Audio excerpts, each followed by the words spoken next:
des orages meurtriers. Dans la matinée de ce jeudi 18 août, de violentes intempéries se sont abattues sur la Corse, causant la mort de 5 personnes. Une vingtaine de blessés sont également à déplorer. Mais le bilan pourrait s'alourdir, a prévenu le ministre de l'Intérieur Gérald Darmanin, qui a précisé que des personnes qui se trouvaient en mer n'avaient sûrement pas été comptabilisées.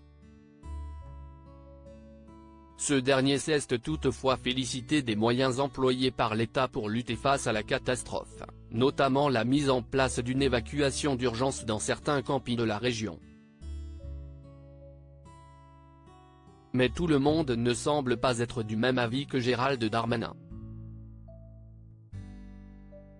Si est notamment le cas de Christine Bravo qui a récemment décidé de venir s'installer en Corse avec son compagnon.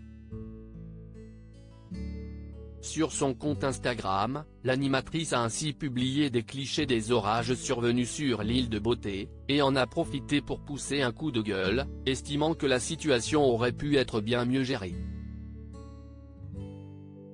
Foutage de gueule intégral.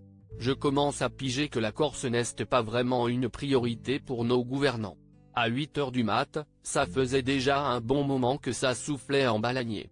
Et le sud était déjà dévasté 30 minutes avant que ça tombe chez nous, a-t-elle tout d'abord écrit en légende de la publication. Christine Bravo, c'était si compliqué d'évacuer les campings dès 6h du mat?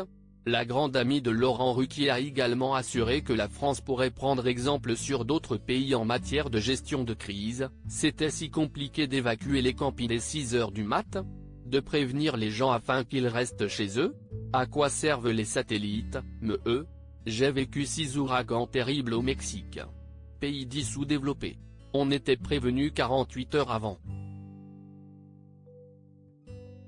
Et y avait pas de mort. Et Darmanin qui déboule après la bataille, a conclu Christine Bravo, visiblement très énervée.